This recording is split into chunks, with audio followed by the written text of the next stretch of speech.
afternoon in Europe, good morning America, good evening Asia. It's a pleasure for me to be back with you again with another Cappuccino Talk. In this case, we have a small different format because we have a presentation of a book of an amazing expert and friend, Norbert Majerus. So we will be talking about his book, learning about his book, and also we will open the floor for all of you to ask him questions as an expert on lean product development and innovation. So let's get started. So these are webinars that we call Cappuccino Talks. They are organized by the Lean Analytics Association. We usually provide a very quick introduction and then we go right away to the topic, open the floor for Q&A and have some, we'll send some feedback to you, a feedback form, because we're very willing to know how to improve. So just briefly about these Cappuccino Talks, we are inviting academics, practitioners, consultants, freelancers, anybody that would like to share any interesting topic in regards to lean innovation and lean digital. So these are happening on a monthly basis. We were a little bit busy this year with the Lean Diamonds Awards, but we will restart the series, and we are also very open to hear suggestions from your side. What else or what topics do you suggest us to include? So we are growing our ecosystem, and it's not, of course, only about members of the Lean Analytics Association, also organizations who want to present ideas, organize conferences, do any type of research. We are very open and willing to collaborate. So we thank all the speakers. By the way, we have more than this. We don't have space. I will need to redesign this slide.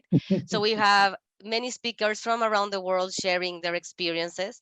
And you can definitely interact with us. There's this Q&A button here in Zoom and this chat also, so you can send us your questions here. We will open the floor briefly after we start interacting with Norbert. So grab your cappuccino or water or coffee, macchiato, latte, espresso, grab anything that you like and let's enjoy the conversation. So just to introduce ourselves, LAA is a nonprofit organization, a spin-off of the École Polytechnique Fédérale de Lausanne in Lausanne, Switzerland. And we are very much in the vision. We want this vision to happen, to support organizations in their transformation, adopting good practices, adopting new technologies, and of course, engaging employees to solve problems. So our mission is to help organizations learn, innovate, and share. And we have different services or solutions, and this Cappuccino Talk is part of the sharing. We have been documenting and collaborating with more than 30 organizations already, documenting their best practices, as I will explain a little bit later, on lean innovation and lean digital now. So we have this award. So we use this as a framework to document and share and diffuse good practices on 4 building blocks: on strategy and performance, skilled people and collaboration, processes, and continuous improvement. So going back to our research, we have been observing an evolution of lean, moving from standardization, from only cost reductions at the very beginning of the lean journey, let's say, moving also on how to design and co-develop services and solutions and products, integrating the customers, the users, and creating this learning cycle. So how to create these user experiences. And of course, the latest wave, we could say, is the lean digital, where you could benefit from digital technologies to automate, of course, but to also help have a bilateral communication between, of course, machines, let's say, with humans, to learn and to speed up production, so and of course efficiencies. So the whole purpose is to create value, enable growth and competitiveness. And just to know, where does it all fit in terms of a process-oriented mindset? So when we are thinking of lean, we are helping organizations moving from a chaotic way of working, where there's no standardization and so on, implementing some lean practices with a lean culture, with a lean mindset, to start standardizing, agreeing on standards, and then slowly but surely improving, which is, you see the process, this process example going up. So this is where the continuous improvement starts. But then there's a point where the organization or the process has reached a maximum of efficiency. And this is where we invite organizations to think, how could you do even things differently, either with developing new products, new services, new processes, or integrating technology. So technology is more an enabler. So this is where we think these three, let's say, waves are fitting in a improvement path or in a continuous improvement journey of any organization. And here we will be talking today with Norbert about innovation. And why innovation is so special? Why is it so different?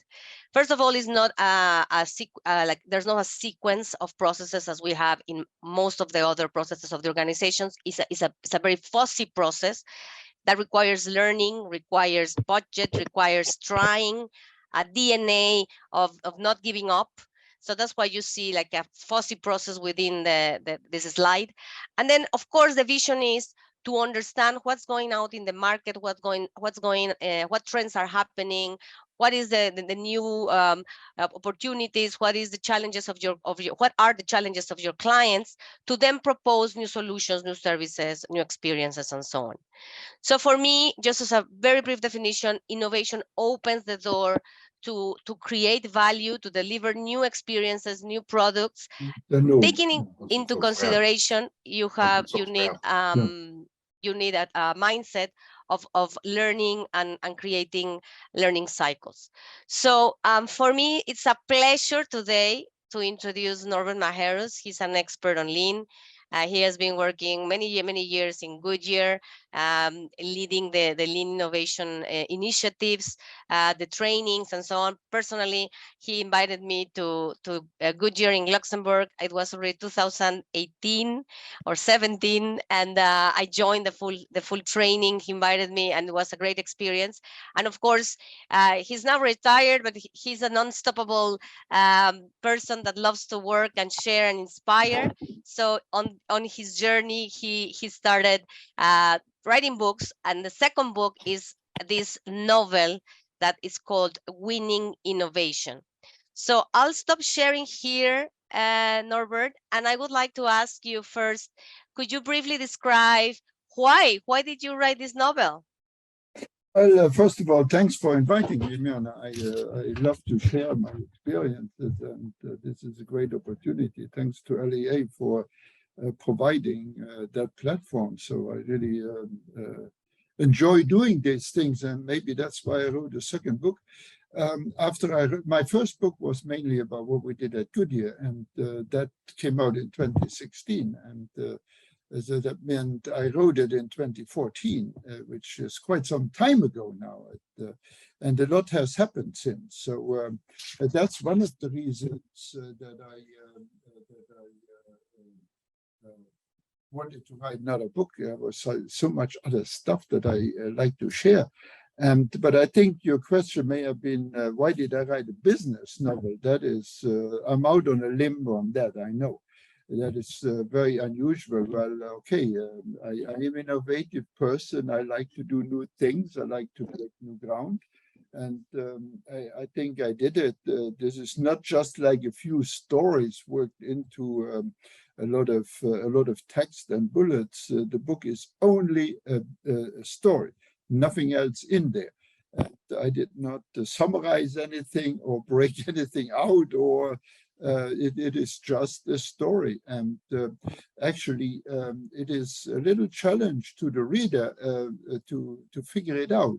I think the readers will figure it out by reading the story and will know what to do with what they just read.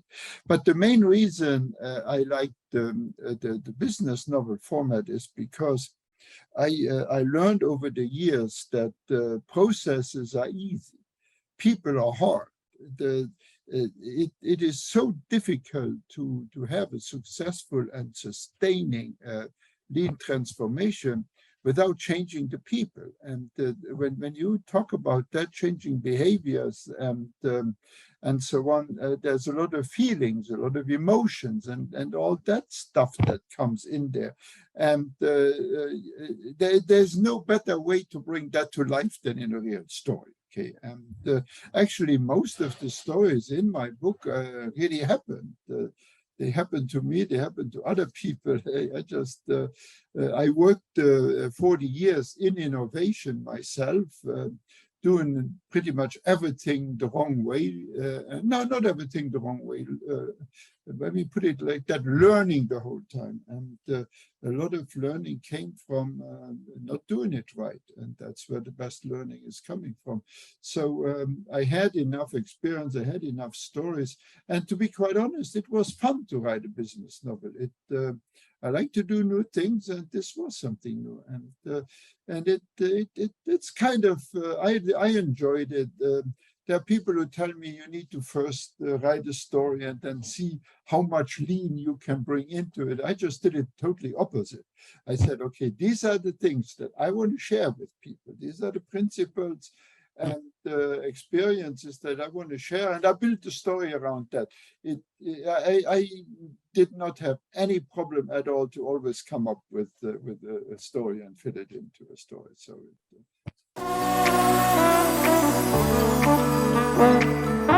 Well, that was the other objective here, Mirna. I wanted to put the whole process from the beginning all the way to the end, from an idea that a creative person has, all the way until it makes money by being on the market. I wanted to show the whole process, number one, and number two, I wanted to show the whole transformation. I want people to understand that this is not like somebody says, "Oh, let's do lean," and then everybody will do lean. That's not the way it works. This is a long and difficult process. And I wanted to give people a roadmap that they could follow. And what I learned over the years, the processes and the people, everything goes together. And when you came to Goodyear, you saw a piece for the process that worked relatively well. But I think when you were there, that was the first time that I really taught a whole day or several days on the people part. And over the years, I learned that the people part is much more difficult than the process part. And I also learned that you have to do the two together. As you bring in new processes, you transform the people at the same time. If you miss that opportunity, it becomes very, very difficult. And very often it goes, people put in these new processes, and then the leader of the transformation moves on someplace else. And guess what? 2 years later, there is hardly anything left of it. And that is an experience that many people made over the years, many companies. And I want to make sure to get that message across. Do them together. As you bring in new processes, work on changing the people at the same time. That's an enormous opportunity you have there. It's not only for efficiency, but it's really working well that way. So that was another, those things are new in this book. I don't think that anybody had put the whole thing together, the process and the people, and then also from the beginning all the way to the end. And in fact, I had to bring a whole bunch of stories, as you may remember, that I had to weave together in order to get that full picture. But I think it worked well. It's also, this interweaving makes it much more interesting to read it. It gets much more exciting. Every 2 pages, you have a new story again. Thank you, Norbert. So I think one key question that I think you are really targeting in your novel is how to create an innovation culture, right? So Yes. When you think about innovation, and I mean, of course, there are a lot of successful companies that are highly innovative, but a lot of them fail. And some of them think, and I cannot say names, but it's like, oh, I have a lab, I have a new lab with the best equipment, and still they don't innovate. And maybe some of them have a lot of investment in terms of funding to create new things, but still. So there are a lot of ingredients to be a successful innovator. And one of them definitely is integrating people and the process, as you are saying. So in your experience in Goodyear, and now that you have been working the latest years with so many organizations? Yeah, well, actually, I think Goodyear, to a large extent, had a relatively good culture of innovation. Goodyear was missing the lean piece, and that's what we implemented. But even in my first book, I have a whole chapter on the innovation piece, because a lot of people say when you bring in lean, you kill the innovation. And there is a lot of evidence to that, by the way. There's a whole slew of articles written about 3M. 3M used to be an extremely innovative company, and they at one time lost their innovation. And it's very well documented, because they also have a great metric for their innovation at 3M. And it was very interesting. I know a bunch of people personally there that I could talk to, and it was quite interesting. It wasn't lean that lost them the innovation. It was the fact that they had a target. They had a new chairman, and the chairman says every new project has to have an ROI of 3 years. And that is not always possible with innovation. And so when they changed that, the innovation was back in no time. And I actually, let me get back to my book. To explain this cultural thing a little bit.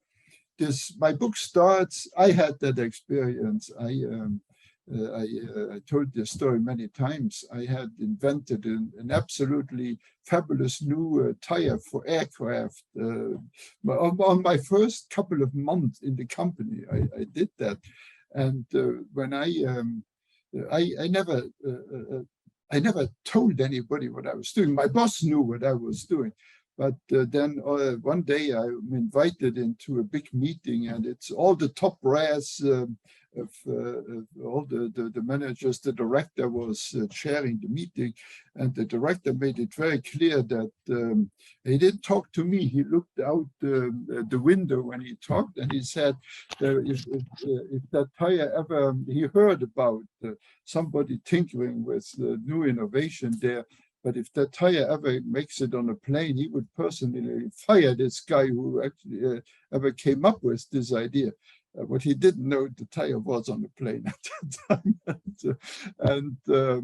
But I didn't get fired, so I was kind of lucky. And I've seen that culture, but I've also seen the culture.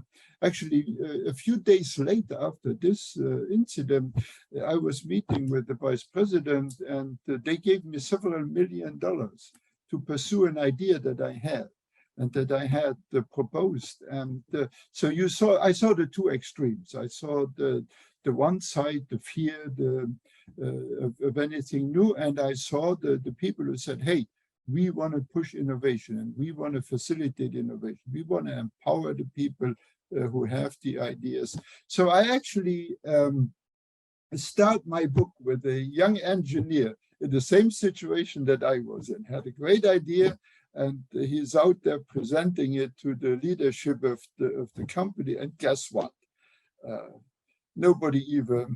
Nobody liked his idea, but nobody wanted to tell him to the face. So the meeting ended like, okay, let's go home. And of course, the young man was very devastated, but the leader, the owner of the company also said, hey, we're doing something wrong here. And it was an awakening moment for the leader. And the leader actually talked to one of his friends, and this friend of his was in the business of buying companies who are struggling with innovation, buying these competent companies who should be the winners out there, but are not. And this gentleman, that's his business, to buy those companies who struggle with innovation. And he actually now teaches his friend how to do it right. And then that's where the story starts. And they, over the time of a year and a half, do develop this culture of innovation.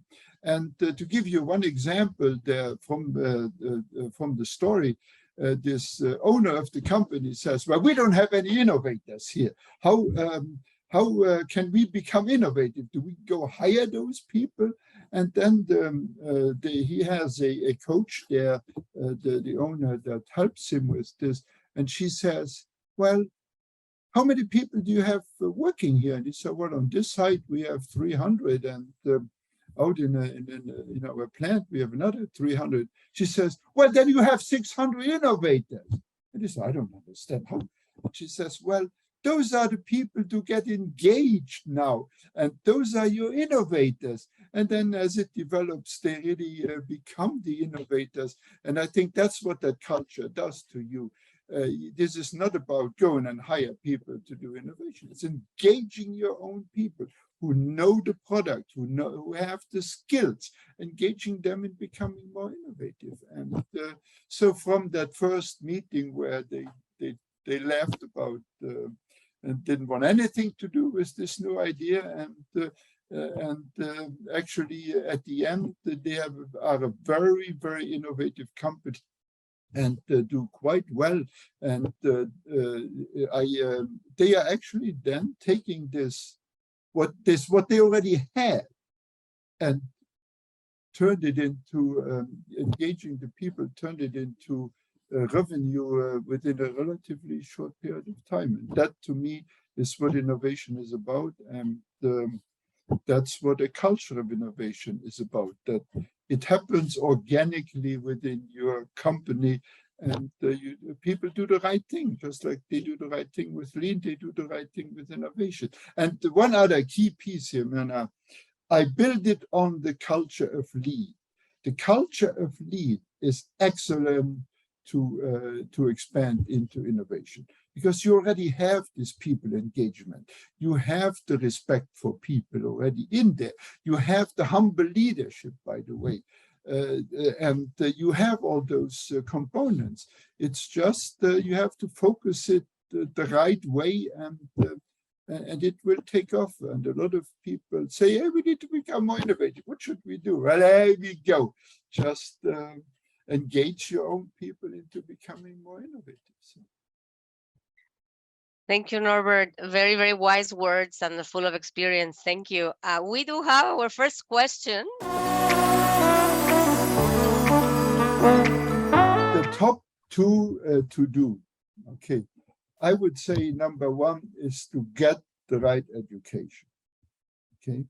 That's where it all starts. To get the most people do not understand the innovation.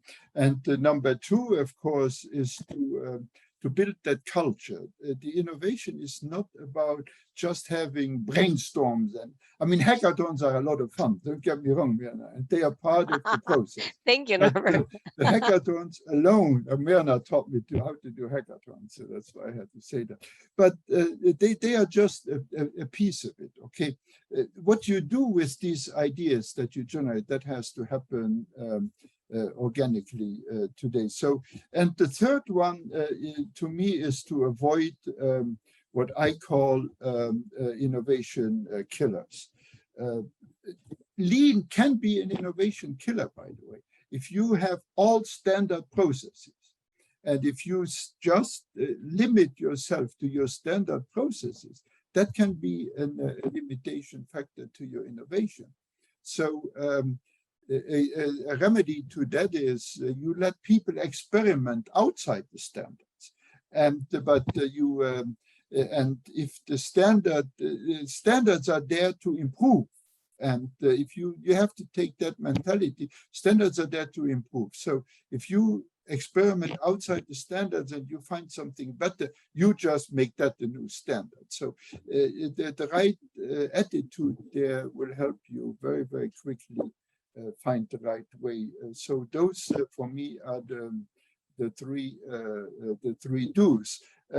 You said the three don'ts. I believe that if you do these right, the don'ts will fall by the wayside. A lot of people are afraid, and I think that is a huge, big obstacle. So you have that new idea, and why would people support that new idea? There's only, if they look at their own benefit, which is the motivation for everything people do in the company, there is only, you have to count all the things that that could go wrong. And if you count all those, there's a lot more risk to your own career than there could be benefits. And I think that is a major, major obstacle. So you have to eliminate that fear. So that's, and if you do that, of course, a lot of good things will happen. That to me is the number one thing. For example, don't tell people what to do, because the leaders don't know. And in fact, I remember the story that I told you where this young man sits in front of all the leaders of the company to promote his idea. Well, they don't have a clue what he's talking about. That's not their job. They think it's their job. And they don't have, they don't know what this young man is talking about, unfortunately. So you really have to get that respect and that empowerment in there, that you let the people who have the ideas, they are the ones who have to build them. They are the ones who have to implement them. And you have to trust them to say, hey, they are the experts. You have to trust them if they say, hey, this is good. We really should do this. So those are the two of the big things that I'd say not to do, not to react on fear, and not to tell people what to do, to respect the people, to ask them, hey, what's the solution here? And to challenge them with a humble, lean attitude, to challenge them on doing the right things they have to do. So, okay, I only came up with two. But... Norbert, I really, really enjoy listening to you. It's like music for my ears. And actually, I have experienced myself a lot of bright ideas from colleagues, and sometimes they just don't resonate to their leaders. And also from universities, for example, when they have a great idea, but they don't know how to sell it, to make it business attractive to leaders, to make the decision to invest on it, right?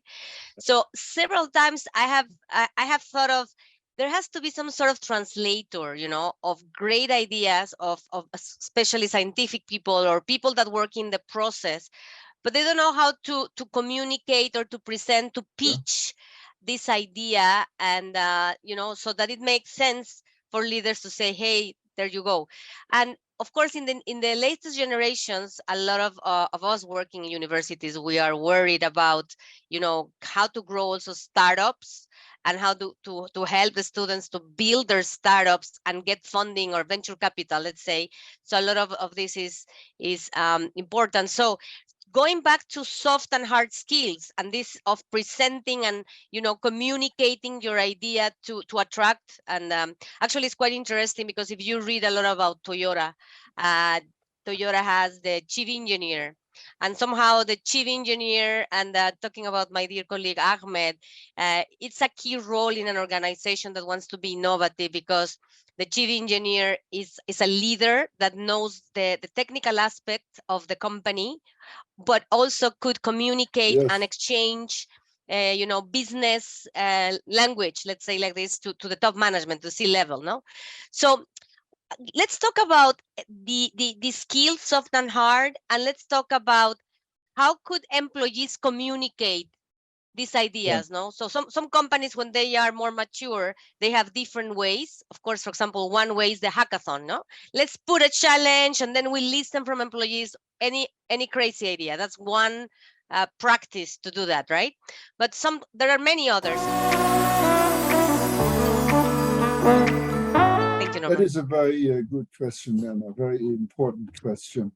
You have, I go back years ago when I worked on a skunk works factory.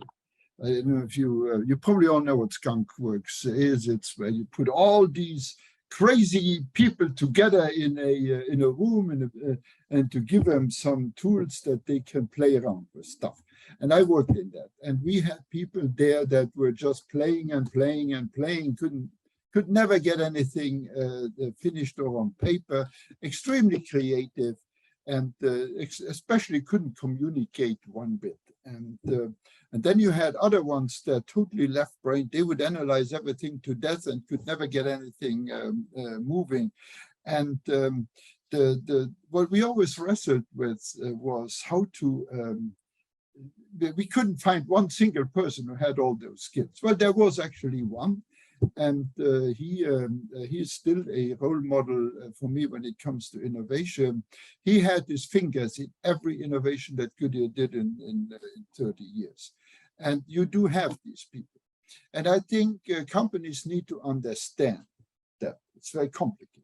Companies need to understand that not everybody is able to articulate his thinking, and you also have other people who are great talkers who can present all day, but they have other skills missing. So how do you bring all this together? And for me, the secret is you form a team, and you do have those coaches and facilitators everywhere. And if I was a director or so, and if I would go to Gemba walks to start with. So if there were things like that happening, I would know. Okay, and if there is a person that I say, hey, this person needs help, I would make sure I give this person the right help. And the right help may mean somebody with this mind of a chief engineer, as you mentioned, to just take a look at this and help this person. Not take this idea away now from that person and go brag about it. That would be the wrong thing to do. But just go help this person. And that was help that I never got. And I really struggled with, I had money and I could spend the money, of course, like everybody else, but not in the right way. And I did not have that help. I did not have that coaching. So that coaching to me is extremely important. And then the right help to the right person at the right time. But then I think the other thing, I'm really a believer in teams, and those teams, that's where you make sure you staff the team, that the team has everything it needs. Yes, that person who's very creative but can't do much with their ideas. But then you also have the people who on the team who help that person, and you have the people on the team who are able to sell the idea, and so on and so on. So for me, there's a lot written on this thing on teams and how you put teams together and how you make them function. And I think all what is written is correct. However, again, keep in mind the innovation. And you have to keep in mind that at the end of the day, you want to do innovative products too, and make sure you have the right talent on that team, and have the right mix so that innovation is actually flourishing. And so those 2-3 things, that's what I would think. And they are missing in many companies. They are missing at universities too, I bet you. So that's my way of making sure the right people are working on it together, and they collaborate. It's not just like they fight with each other. They collaborate. The one has talents that the other doesn't have, and so on. It's not even that difficult. To me, that goes a very long way.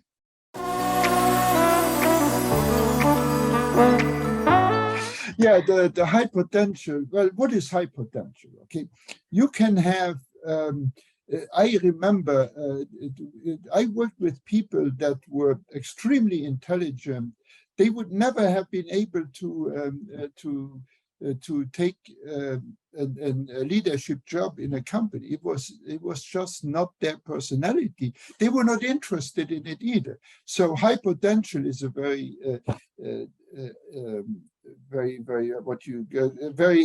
broad word for this. I believe that people should be respected for what they are able to do, people should be empowered to do what they are capable of doing, and people should respect each other and collaborate to the best possible outcome for the company. And I can see people who are crazily inventive work together with people who have a really mindset of structure and to organize all that work that needs to get organized. And I can see people who have the right mindset to put away fear and see the opportunities before they see the challenges and so on, to all collaborate to get the best possible outcome for the company. So from that standpoint, I would say that that if you have a very well functioning team, everybody is a high potential on that team, because they all bring that piece to the team that they have to. But I have to say one more thing about the high potential. As I said at the beginning, I would not go and recruit new people to be more innovative. I would work with the people that know how to work in the company and engage them into the process. I was a lot more over many years. I was a lot more successful with that approach than to hire new people that write on their resume, "I'm a very creative person." So you can have a very right-brained person who is being groomed to be a future leader of the company, and you can educate that person very well on what it takes to be innovative, and also on the behaviors that it takes for that person to have the right behaviors in the position that that person has, to become very successful as an individual and very successful as a company. I'm a real believer in engaging people, in empowering people, and I'm a real believer in collaboration, where the best outcomes comes when the very talented people work together and bring different talents to the table, and work together to generate the best outcome for the company, which in most cases is making money, right? And that's what you want to do. You want to be successful with these products, and that's how I think you can be successful. Thank you, Norbert. Just to share some of my experiences on these cases that we have been doing with different companies, right? There's one case, and it's public, in Siemens, for example. Just to share, to engage newcomers with also the existing employees. Whenever there's a new person that is hired, and this is an R&D center of Siemens in Switzerland, right?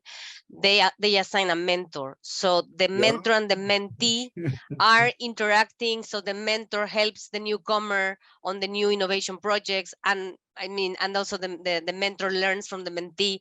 So that's a very interesting practice that we observed from Siemens. There are a couple of companies that we have observed that, going back to the question from Enrique, so do we hire or do we invest on the current employees?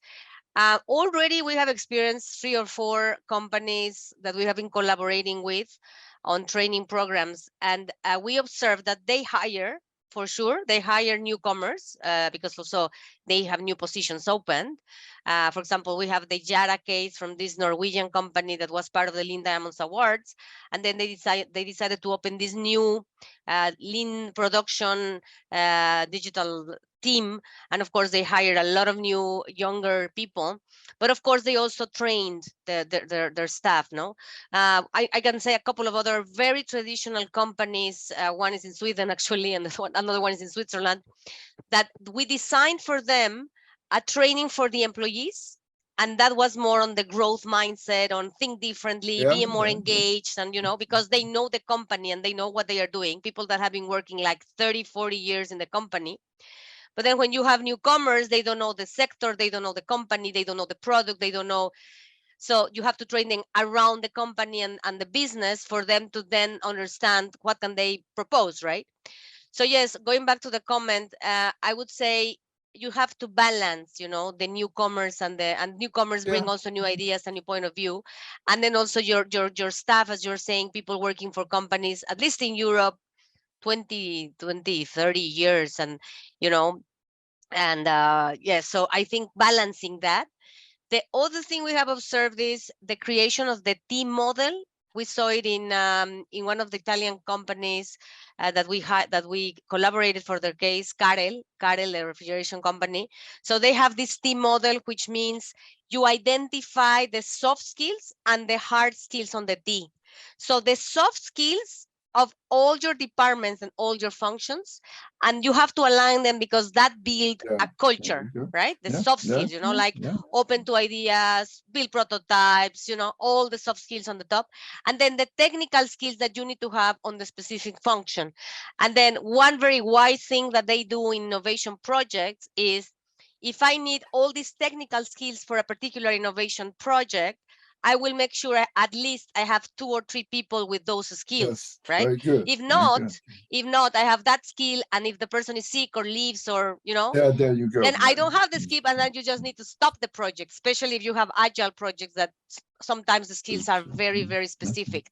So of course there are a lot of good practices around the skills, and I think skills development. The other thing that we work with a company, I cannot say the name, is they want to start this entrepreneurial spirit, right? So Yeah, how do I yeah, create this spirit of proposing ideas from the top from the bottom to the top, right? So I'm an employee, I can propose ideas. And we made a survey, and actually employees said, yes, I would definitely propose ideas to open new businesses for you, but I would like to have some sort of reward, either you give me a part of the stock, or you give me, or you make me the CEO of the other new venture. So, I mean, I think employees also, and I think that's part of your book also, yeah, Norbert. yeah, If yeah, we yeah. are going to help organizations to evolve, and lean is evolving, it's not only about making profit, right? It's also about Yeah, caring about the win-win for the employee and the win-win for society, right? absolutely. So I think there are different ways to engage and to motivate employees also to become innovative. And another thing I want to say is, there's another company that they said innovation is so important for this company. I'm going to give you X amount of money for you to go to online training, and you decide what you want to train, right? And they did an experiment, and they observed what in each individual was keen to learn. And it was very interesting because many of them were learning things that were not directly linked to their jobs. So some people say, okay, I'm in engineering, I would like to learn about the marketing or things like this, or speaking, or like public speaking. And so it was also very interesting to think, like, people also evolve, and sometimes they want to move, and you as a company, you need to also propose or give the opportunity, Yes. Yeah, yeah.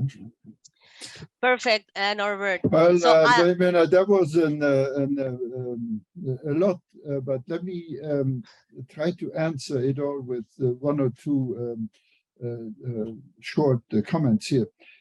Back to the question, hiring people. If you have no culture whatsoever and you hire people, they will just get frustrated and they will not be able to really function. So for me, however, if you have a good culture, you have a great innovation culture, you have the right processes, it's extremely easy to hire people.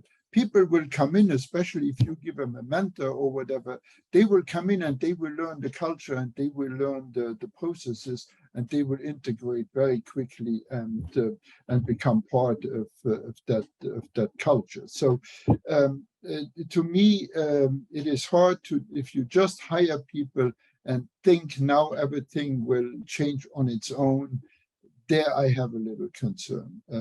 If you help change it, if you are engaged in changing the culture, yes, it will help you. But as I said, it's not always that it takes a while. Now, one thing that I want to answer to you, Mirna, that mentor and so on. Yes, very good idea. Coach, mentor, very good idea. But let me tell you something else. When I worked in the skunk works, we never had anybody come and see what we were doing.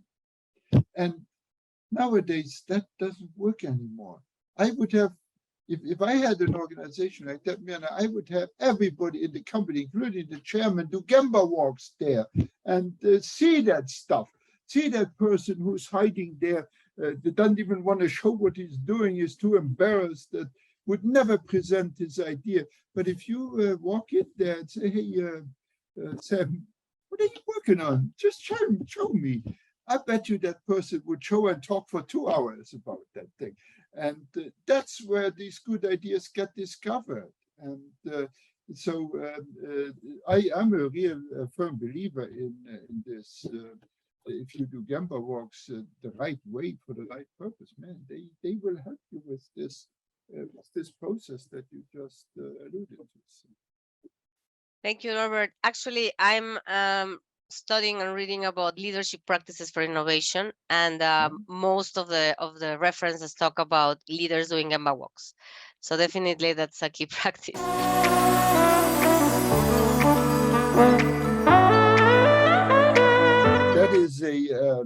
That is a very important question. How do you measure innovation? And let me share some experiences there with you.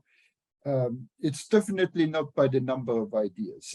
At Goodyear, that always came up. We need more ideas. Guess what? We got more ideas. We need more patents, right? We got more patents. But didn't make any difference. And then leaders would say, well, why does it make a difference? Well, a very good measure, and we did it at Goodyear. I saw the turnaround after we did that, was you really have to, I'm a believer that if it doesn't, if your initiative does not add to the bottom or the top line that everybody in the company will notice, you should rethink your initiative and make sure it does that. So for innovation at Goodyear, we eventually came up with the revenue from new products that were less than 3 years old. Okay, and there was a solid percentage for it, and that was the turning point. That started to drive things. Because now all of a sudden it becomes a pull. Marketing is not saying that, no, we don't want this. Marketing is saying, hey, give me stuff. Come on, give me stuff. I help you implement this because we need new products. Okay. And that was a metric that went all the way. The chairman had implemented it. The chairman followed up on it. To me, that was a turning point. And then, by the way, I went to 3M. I went there many times, and the first thing that I noticed, 3M had exactly the same metric, except they had 10% higher. At Goodyear, it was 30% of the revenue has to come from products that have been in line for less than 3 years. At 3M, they had 40%. That was the only difference. But there was Goodyear had never talked to 3M as far as I'm concerned. And to me, that is what you start with. And now you work backwards. Now you work backwards. You do Hoshin Cannery, you deploy, and you work backwards, and you make sure that everybody in the company, their metrics align with that metrics. Okay, so. And then you understand innovation. So I would say the place where the ideas are coming in, you should always have, you understand that you need at least 10 or 20 ideas to have a good one. You need these, I would always, when somebody said, I have a solution here, I said, well, you showed me one. I want to see 99 more because I want to see 100 ways of solving this problem. And I think this broad thinking that leads to success, and that leads to success in the business, and that eventually will bring these products on the market, that will generate the revenue that the company is needing. So think about that. That corporate metric and how you scale that down, how you deploy that down to the whole organization, what it means for them.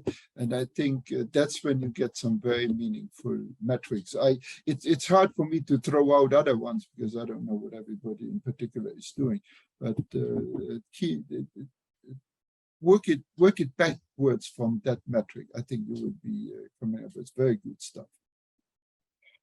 Yes, Norbert, just to complement in my experience, and I don't know if you have seen the same, I think at the also going back to the Gemba walk or going to the team boards where all employees know the metrics and the targets, and you continuously reflect on the metrics. So when organizations don't have metrics and don't have even the most simple metric or target, it's hard to focus, So where's your true north? Where do you want to go? Even at the let's say at the shop floor or in the innovation team, wherever. So these are our key metrics, 1, 2, this is where we want to go on, and you start measuring and tracking. So I think behind just defining which are the metrics, there needs to be a process when you also communicate, and then, so why are we not improving? You start the 5 whys, what happened, and so on. So it's again a metric, but that is part of a PDCA cycle or something like this. So well,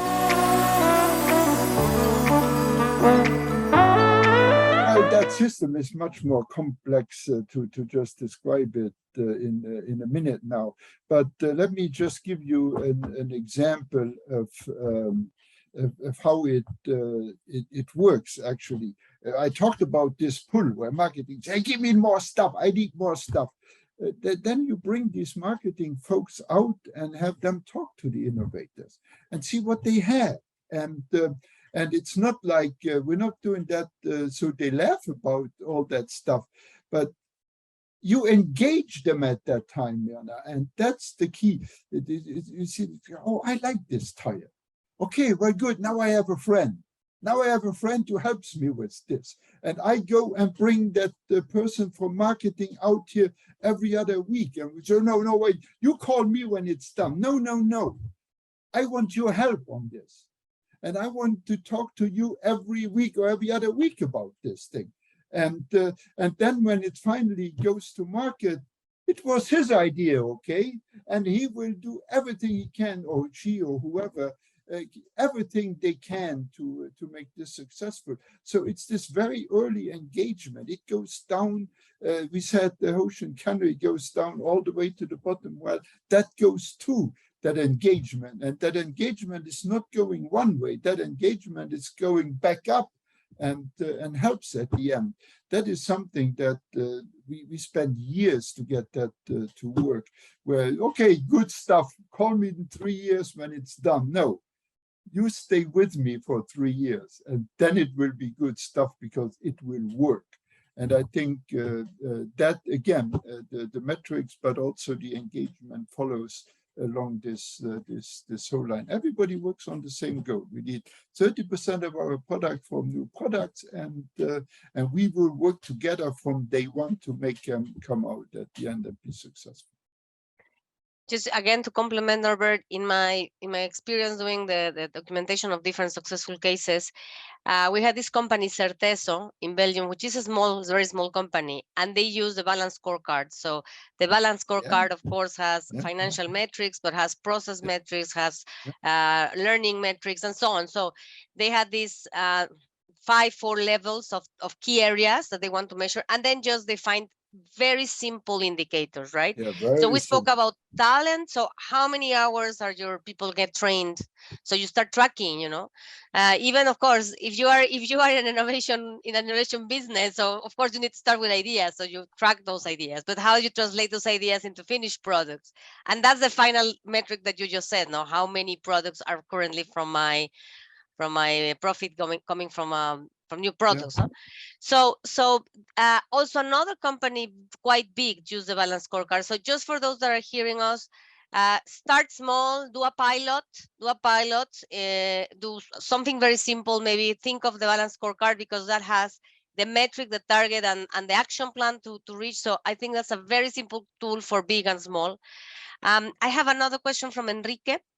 Continuous improvement and innovation leave many lessons learned from successes and failures. How do you share this knowledge generation within the organization? Well, I write books about that, Mirna. But not you. How do organizations do it? Well, you came to Lean 401 at Goodyear. That's where we shared a lot of that stuff, and there was no special what you would call a chapter or part on innovation. But if I would still be there, that would be part of it now. That the innovation training, and it's all part of that. I think that is probably the best way to share best practices. I also I'm sure that companies should have innovation training, and that innovation training should be company specific. It should have the theory and everything that is in the books, that is well known, that is well accepted and supported, but then it should also have all the specifics in there. And I would bring the people out in this training who actually did it, who did the mistakes, who actually learned it themselves, to make sure those lessons get transferred to everybody else. And then, of course, standard work, there can be standard innovation work. And there should be standard innovation work. And that's where it goes automatic. If you learn something that your standard was not perfect, then you improve your standard. And that way you get it, you make it very sustainable. But, I'm a real believer in training. You train and train and train again, and that's how the best practices get transferred, and that's where lessons learned have to be included in that. Yes, just sharing some experiences on my end and to this question. So I was very lucky to work at General Electric at the beginning of my career. I was a black belt, and we had this DMake and the design for Six Sigma and so on, and we had a template where we needed to document the process, the projects, right? And G had this amazing portal around the world with keywords that you like a Google in like a Google, or you could find. So for a couple of my projects, I was able to find a lot of data and other people that had worked in similar projects in GE. And my suggestion would be to document, not extensively, but in a simple way, your projects, and tag with keywords, so that if you have an organization that is distributed, you can help your engineers or your teams. They don't need to be all engineers. Your teams working on projects to find lessons learned and so. A very, very important practice we have been noticing becoming very strong is the A3. So the A3 is actually a very simple tool that helps simplify lessons learned and information about specific projects. So imagine the power of having, I would say, if you're a big organization, thousands of A3s or hundreds of A3s that you can search and get to know also who worked on a similar project, so that you can contact that person. So from my experiences, this has been, we saw that in Volkswagen, for example, when we did the LeanPPD project, the European project, they have everything in A3s in Volkswagen in Germany, in the research center. So that was quite impressive. Also Nestlé in Switzerland, we had a session, and they had all the A3s on the wall, and then they document them and digitize them, let's say. So codifying knowledge so that others find it and get use of it is a very important practice. Remember that knowledge if it's not used, it's one of the biggest wastes of the organization. Yeah, and So you don't need any special thing for innovation now. Your lean knowledge management system is perfectly. And remember, Miana, when you learned the A3s at Goodyear, there was the two last boxes at the bottom were the name, about your code and knowledge management. So definitely. it's very important. Yes. So just the last question we have. Well, I think I answered that. I would make sure that you have the right corporate metrics, because if what you do on innovation is not going to the top and the bottom line, you have to make sure it does. So for me, that metric of setting targets for revenue from new products, for me, is by far the most powerful, because that pulls everything from there.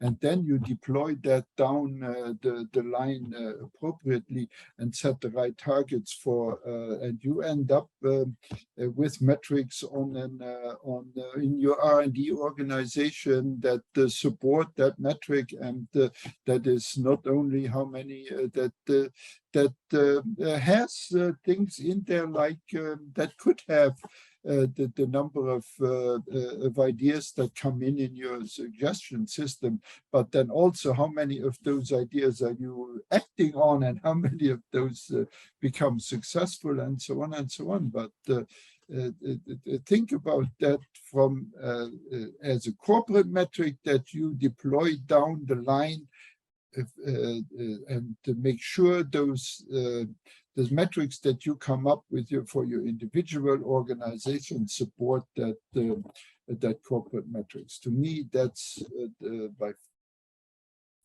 far the best. And again, I cannot tell you a specific one. I don't know your specific product, but I'm sure you come up with, if you work it backwards the way we laid it out, I'm sure you come up with it. And just as a very quick sharing of good news, at least from us, from LAA, we are just about to publish our third book on this is on the Lean Diamonds Award. So we have Lean Product Development Best Practices was the first, then Dare to Gemba Walks was the second, and then this is the third book on the Lean Diamonds Awards. So it's really coming in a couple of weeks already. It's been printed as we talk in Spain. Looking forward to share to you the website for you to buy it. And this book is sharing the good practices of 10 organizations that have been working and investing and believing on developing this culture of lean innovation and lean digital. Here you see the names. So each one of these companies has been so great to share their experiences. So Norbert, have a great day. Thank you, everyone. For you. Thank you. Bye. Thanks for inviting me. Bye. Bye.